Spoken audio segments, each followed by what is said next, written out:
अस्सलाम वालेकुम, welcome back. I am Sajid और हम डिस्कस कर रहे थे data structures and algorithms ACU 213 and IT 207। Data structure ये हमारा जो आउटलाइन है वो हम पंजाब यूनिवर्सिटी की फॉलो कर रहे हैं इसके अंदर। आज का हमारा टॉपिक है Q data structure. Q data structures के बारे में हम जनरली थोड़ा बहुत जानेंगे, थ्योरेटिकल आज हम इसमें पढ़ेंगे, नेक्स्ट वीडियो के अंदर हम इसका कोड भी देखेंगे। तो स्टार्ट करने से पहले अगर आपने अभी तक मेरा यूट्यूब चैनल सब्सक्राइब नहीं किया, youtube.com ओपन कीजिए, हुसैन साजिद सर्च कीजिए, चैनल को लाजमी सब्सक्राइब कीजिए। इसके अलावा same user name Hussain Sajid official के साथ मेरा फेसबुक पेज है, इसको भी जल्दी से लाइक कीजिए। और फेसबुक के अलावा इंस्टाग्राम अकाउंट भी same user name Hussain Sajid official के साथ है, इसको भी फॉलो करना मत भूलिएगा। स्टार्ट करते हैं जी। हम डिस्कस कर रहे थे डेटा स्ट्रक्चर, तो आज हमने पढ़ना है Q data structure. Q is a type of data structure based on the on the technique of first in first out। इसको हम FIFO टेक्निक का नाम देते हैं। FIFO एक ऐसी टेक्निक है जिसके अंदर जो डेटा स्टोर भी किया जाता है, रिट्रीव भी किया जाता है। So it stored newly entered object at the end of the previous entered object। यानी जो पहला वैल्यू आती है उसके बाद जैसे ही दूसरी वैल्यू आएगी तो वो उसको पहले वाले के बाद में रखेगा, उसके एंड पे रखेगा। फिर तीसरी वैल्यू आई है तो पहले दोनों के एंड पे यानी थर्ड नंबर पे रखेगा। फिर चौथी वैल्यू आएगी तो उसको एंड पे रखेगा। इसी तरह से अगर रिमूव करना होता है तो similarly object that is stored at first position is remove first. जो पहले ऐड हुआ था सबसे पहले रिमूव भी वही होगा। It means that the object that was entered first in the queue is removed first। That is why this technique is known as first in first out। For example, Q in real life अगर हम इसकी बात करें तो आप tickets bye करने के लिए लोगों को देखा होगा जो वेट कर रहे होते हैं, लाइन में लगे होते हैं टिकट खरीदने के लिए, सिनेमा हॉल की, क्रिकेट मैचेस की या और बहुत सारी चीजें जहाँ पे टिकट्स होती हैं, लिमिटेड टिकट होती है, बंदे ज्यादा होते हैं, तो फिर उनकी एक लाइन बनाई जाती है। The person who comes first in the queue will be given the ticket first। वो person जो queue के अंदर पहले आएगा उसको पहली टिकट दी जाएगी। The person who joined the queue at the last is entertained the last। यानी लाइन लगी है टिकट्स खरीदने के लिए, जो पहले बंदा आया था उसको सबसे पहले टिकट मिली है और जो आखिर में आया उसको सबसे आखिर में मिलेगी। So the position of the first object is not changed if the new person joins the queue because he added at the end। यानी अगर पहला जो पर्सन है उसकी पोजीशन चेंज नहीं होगी अगर हम एक नया person at the end add करते हैं, क्योंकि वो तो सबसे लास्ट में आया है ना, तो पहले वालों पे तो फर्क नहीं पड़ता। लेकिन the position of the position of all persons in the queue will be changed if when the previous one buy the tickets and leave the queue। कि अगर एक बंदा जो स्टार्टिंग में था सबसे पहले था, अगर वो टिकट लेकर क्यू छोड़ जाता है तो फिर सारों की जो है वो पहले पोजीशन चेंज होगी, सारों को एक एक पोजीशन स्टार्टिंग पॉइंट के क्लोज आना पड़ेगा। So in this situation each person is in the queue moves one step forward. तो जैसे ही पहला बंदा अपनी टिकट ले लेता है तो वो चला जाता है क्यू के अंदर से, तो नया पर जो जितने भी रिमेनिंग पर्सन है वो एक स्टेप आगे आ जाते हैं। ये एग्जांपल है हमारे पास, ये एक एम्प्टी क्यू है, आपने वन इसके अंदर एंटर किया तो ये वन है। जैसे ही टू एंटर करेंगे तो ये जो वन है वो एक स्टेप आगे मूव हो जाएगा और ये टू इधर आ जाएगा। और जब आपने रिमूव करना है तो लास्ट में ये पहले वन आया था ना, तो एंड से निकलेगा भी यही पहले, तो ये जो वन है उसको निकाल देंगे। So in the above image since one is kept in the queue before two, so it it is the first to be remove from the queue as well. क्योंकि जो ये वन है वो दो से पहले एंटर किया गया था, लिहाजा जब रिमूव करने की बारी आएगी तो उसको भी सबसे पहले निकलना होगा, क्योंकि ये फाइफो टेक्निक को फॉलो कर रहा है। इसके अलावा putting the items in the queue is called enqueue. यहाँ पे एक दो वर्ड्स हैं, enqueue and dequeue. So items या एलिमेंट्स आप क्यू के अंदर जब एंटर करते हैं तो इसको आप एन क्यू का नाम देते हैं, and removing items from the queue is called D Q. और जब आप आइटम्स इस क्यू से रिमूव करते हैं तो इसको आप डी क्यू का नाम देते हैं। So we can implement the queue in any programming language like C, C plus plus, Java, Python, C sharp, लेकिन सबके अंदर इसकी इम्प्लीमेंटेशन सेम है। साइंटेक्स थोड़ा सा डिफरेंट होगा। इसके ऊपर बेसिक ऑपरेशंस जो होते हैं वो हम कौन से बेसिक ऑपरेशन अप्लाई करते हैं क्यू के ऊपर। Queue is an object that allow the following operation enqueue. Enqueue का मतलब होता है add an element to the end of the queue. Dequeue का मतलब है remove an element from the front of the queue. Is empty का मतलब है check if the queue is empty. Is full means check if the queue is full.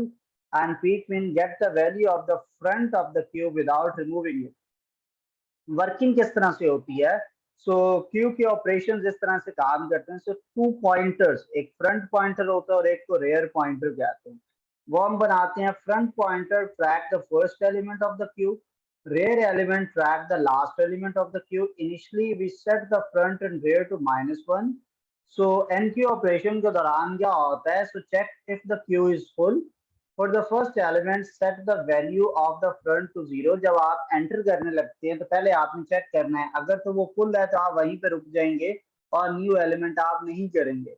But for the first element set the value of the front to the 0। अगर Q full नहीं है और फिर आपने value insert करनी है तो पहले आप चेक करेंगे कि वो अगर एम्प्टी है तो वो पहला एलिमेंट अगर एंटर हो रहा है तो बाय डिफॉल्ट आपको बताया सेट और करना होता है हमने फ्रंट और रेयर को -1। ये हमने ऊपर वाले लेक्चर में स्लाइड में यहाँ पे पढ़ा कि आप फ्रंट एंड रेयर को -1 सेट करते हैं।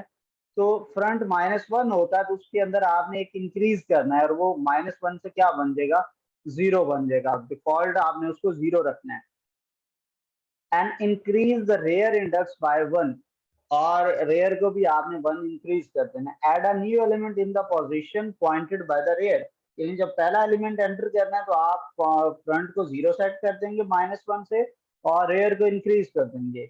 और फिर ये जो रेयर वाली जो पोजीशन होगी इस पर आपने नंबर एंटर करना है। आपने एक नंबर एंटर कर दिया, अब आप अगेन एक और एलिमेंट एंटर करना चाहते हैं तो फ्रंट 0 ही रहेगा। 1 जो है रेयर की जो वैल्यू है इसको आप 0 से आपने इंक्रीज करके 1 पे ले जाएंगे। मतलब जो प्रीवियस वैल्यू होगी उसमें 1 ऐड करके अगली पोजीशन पे ले जाएंगे और उस पोजीशन पे जाकर हम उसके अंदर क्यू में वैल्यू एंटर करवा देंगे। अगली दफा फिर हम इसी तरह से करेंगे, फ्रंट वही 0 रहेगा और इंक्रीज करेंगे हम रेयर को, उसमें एक नंबर ऐड करके जो न्यू वैल्यू आएगी उस वाले इंडेक्स पर न्यू वैल्यू हम स्टोर करवा देंगे। दूसरा होता है डी क्यू ऑपरेशन। इसमें क्या करना होता है? पहले चेक करना है अगर तो वो क्यू एम्प्टी है तो डी क्यू ऑपरेशन हो ही नहीं सकता। अगर एम्प्टी नहीं है तो फिर क्या करना है? जो फ्रंट पॉइंटर है उसको आपने वो वैल्यू रिटर्न करवानी है और उसको इंक्रीज करवा देना 1 के साथ। उसको 0 से -1 पे ले जाना है तो वो 0 वाली वैल्यू खुद ही उसमें से आपने अनलिंक कर दिया, यानी उसके साथ जो लिंक था उस लिंकिंग को खत्म कर दिया। तो 0 पोजीशन पर जो चीज है हमने इसको लिस्ट से ही निकाल दिया। तो वो इस तरह से आप वैल्यू को डिलीट करते हैं, डीक्यू करते हैं। तो जब आप करते करते लास्ट वैल्यू पे पहुंच जाते हैं और जब आप लास्ट वैल्यू को जब आपने डीक्यू करना था उसके बाद आपने फ्रंट एंड, क्योंकि लास्ट वैल्यू जब निकल जाती है तो क्यू तो एम्प्टी हो गई है ना, तो हमारा रेयर पहले ही एंटर होने की वजह से 0 -1 से इंक्रीज करके 3 4 या 5 पे कहीं ना कहीं पहुंच चुका होता है। जब आप लास्ट एलिमेंट रिमूव करते हैं फ्रंट और रेयर ऑलमोस्ट सेम बन चुके होते हैं या फ्रंट उससे इंक्रीज कर चुका होता है, तो इन दैट केस हमें पता लगता है कि क्यू तो हमारी एम्प्टी है। सो अगर तो वो एम्प्टी क्यू हमें नजर आए तो आपने क्या करना है? फ्रंट और रेयर दोनों को दोबारा से -1 कर देना और वो दोनों एम्प्टी क्यूज बन जाएंगे। ये अब आपको थोड़ा सा ग्राफिकली इसको अंडरस्टैंड करें। ये हमने बाय डिफॉल्ट फ्रंट भी रख दी, ग्रीन कलर फ्रंट को रिप्रेजेंट करता है और रेड रेयर को करता है। आपने कलर से चीजें याद रखनी है। बाय डिफॉल्ट दोनों किस पे है? -1 पे है। आपने पहली दफा वैल्यू एंटर की तो 1 एंटर किया तो क्या करेंगे? बेसिकली हमने दोनों में इंक्रीमेंट नहीं किया, फ्रंट को हमने 0 के इक्वल पुट कर दिया और जो रेयर की वैल्यू उसमें 1 ऐड कर दिया। बेसिकली तो दोनों ही एक ही काम हुआ। तो वो भी -1 से 0 तभी हुआ जब उसमें +1 हुआ, लेकिन एक्चुअल में हम उसको फ्रंट के लिए हम करते हैं front equal 0 and rear is equal to rear +1। तो दोनों पोजीशन नंबर 0 पे आ गए, ठीक है। लेकिन देखने में ये सेम ऑपरेशन लग रहा है, फर्क यहाँ पे आपको अब लगेगा। 1 तो पहले एंटर हो चुका है, दोनों पॉइंटर जो थे वो 0 0 पे थे। अब एक और एलिमेंट आया है 2, आपने उसको ऐड किया तो जो रेयर था फ्रंट वहीं पे रहा। रेयर की जो प्रीवियस पोजीशन 0 थी, पहले आपने उसकी पोजीशन में 1 ऐड करके उसको 1 इंडेक्स पे लाए और इधर आपने नंबर एंटर कर दिया।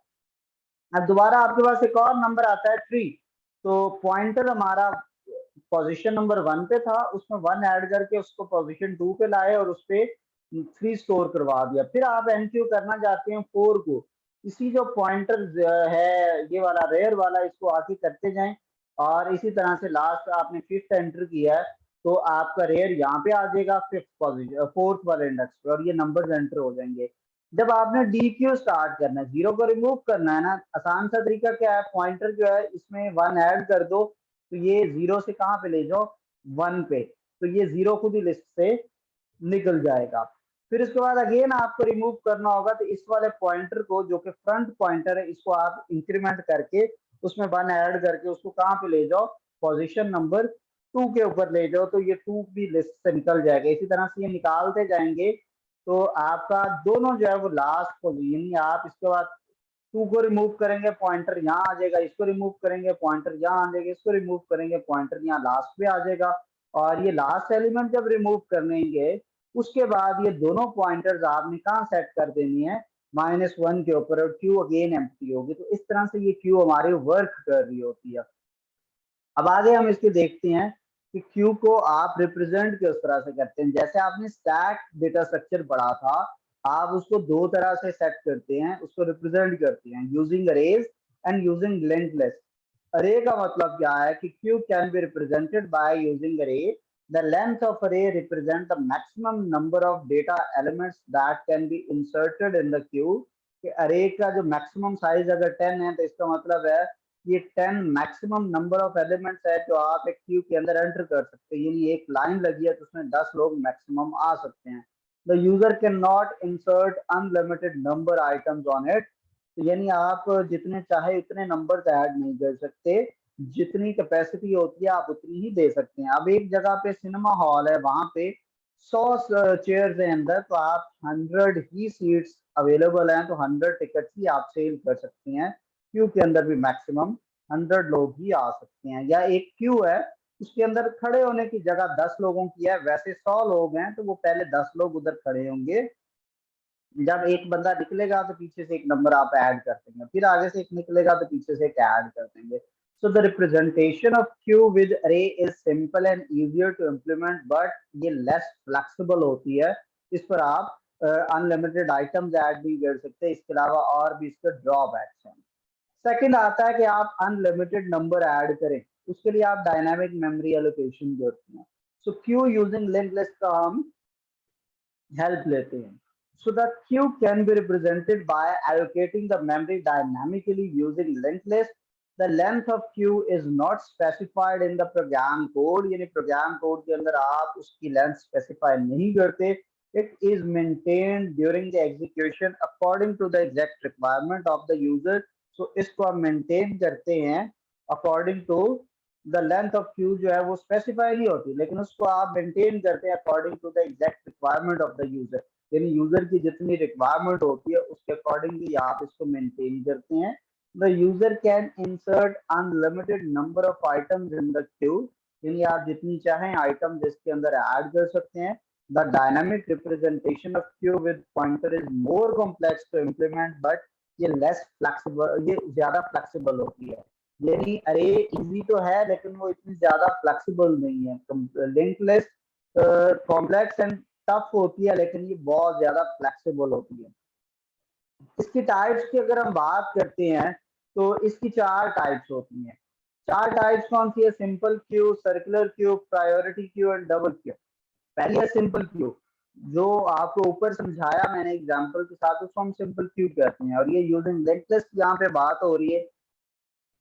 सिंपल क्यू का मतलब क्या है कि insertion takes place at rear, यानी इंसर्ट आप रेयर की पोजीशन पे कर रहे होते हैं, लेकिन रिमूव जो है वो फ्रंट की पोजीशन पे आप नहीं करना है। So it strictly follow the FIFO rule, first in first out, जो पहले आया है वो पहले निकलेगा, इसको बोलते हैं हम। ये डायग्राम भी आपने बनानी है, अगर आपसे क्वेश्चन पूछा जाता है एग्जाम के अंदर कि write down the types of the Q data structure, तो पहला सिंपल क्यू है, एंट्री आप रेयर की पोजीशन पे कर रहे होते हैं और डिलीट आप फ्रंट की पोजीशन से कर रहे होते हैं। दूसरी आती है सर्कुलर क्यू। सर्कुलर क्यू के अंदर last element point two the first element making a circular link, यानी आखिरी लिंक जो है वो पहले वाले को भी लिंक कर रहा होता है, इसको आप सर्कुलर लिंक कहते हैं। मेन एडवांटेज इसका क्या है कि simple is better memory utilization, यानी आप बेटर मेमोरी यूटिलाइजेशन के लिए सर्कुलर क्यूज को यूज करते हैं। If the last position is full, the first position is empty, we can insert the element in the first position. This action is not possible in the simple Q.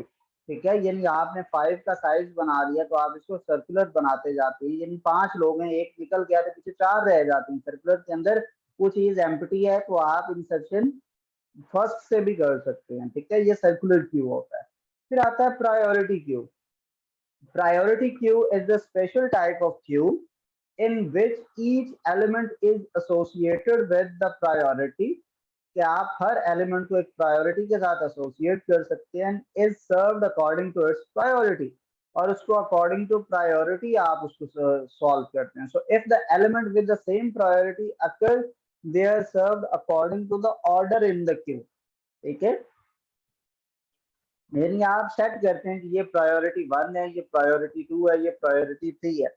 एक जगह पर सिफारिश आई है, एक आई है किसी मिनिस्टर की सिफारिश, एक आई है किसी जागीरदार की सिफारिश, और एक आई है किसी एसपी एसएचओ या इस लेवल के बंदे की सिफारिश। तो वो कहेगा यार मिनिस्टर की सिफारिश तो प्रायोरिटी सबसे हाई है, पहले इसको डील करना है। फिर सेकंड नंबर पे जो है वो ये एसएचओ एसपी या किसी और की सिफारिश आई है, हमने इसको डील करना है।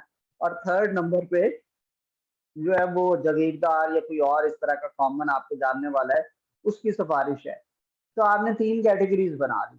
फिर उसमें देखा कि यार 4 लोग हैं, जो एसपी ने 4 लोगों को रेफर किया और जागीरदार ने 2 लोगों को रेफर किया, और जो है मिनिस्टर उसने एक ही बंदे को रेफर किया। तो आपने सबसे पहले मिनिस्टर वाले को डील किया। फिर आपने देखा कि ये जो एसपी है इसमें 3 बंदे की है, तो आपने देखा जो पहले आ गया उन तीनों में से उसको आपने पहले डील कर लिया, जो बाद में आया उसको बाद में, जो तीसरे नंबर पे आया उसको तीसरे में। और फिर बारी आती है जागीरदार के, दोनों रेफरेंसेस किए तो देखा इनमें से पहले कौन आया था उसको आगे भेज दिया, और जो बाद में आया उसको बाद में भेज दिया। इसको बोलते हैं प्रायोरिटी क्यू। लास्ट आता है डीक्यू। ये वो वाला डीक्यू नहीं है जो हमने पीछे डिलीट वाला डीक्यू पढ़ा। ये डीक्यू कहते हैं double ended queue. In double end queue, insertion and removal of element can be performed from either from the front or rear। यानी आप स्टार्ट से भी वैल्यू एंटर भी कर सकते हैं और डिलीट भी कर सकते हैं, लास्ट से भी आप वैल्यू एंटर भी कर सकते हैं, डिलीट भी कर सकते हैं। तो ये ना तो फाइफो को फॉलो करता है, ना ही ये लाइफो को फॉलो करता है, ना ही ये first in first out based है, ना ही last in last out, last in first out है। ठीक है, तो ये था हमारा क्यू की टाइप्स। हर स्लाइड पे लेफ्ट साइड पे व्हाट्सएप नंबर है। अगर आपका जो फोर्थ सेमेस्टर के अंदर ये डेटा स्ट्रक्चर पढ़ाया जा रहा है, तो अगर आप इसके व्हाट्सएप ग्रुप के अंदर एंटर नहीं है तो अभी आप मुझे टेक्स्ट कीजिए, अपनी पूरी क्लास के साथ भी आप उसको ज्वाइन कर सकते हैं। इसके अलावा आपको कोई भी क्वेश्चन हो, इस नंबर पर आप व्हाट्सएप कीजिए, इंशाल्लाह आपको उस क्वेश्चन का आंसर भी किया जाएगा। अपना ढेर सारा ख्याल रखिएगा। अगली वीडियो के अंदर हम इसकी इम्प्लीमेंटेशन यूजिंग अरे डिस्कस करेंगे। तब तक अपना ढेर सारा ख्याल रखें। अल्लाह हाफिज।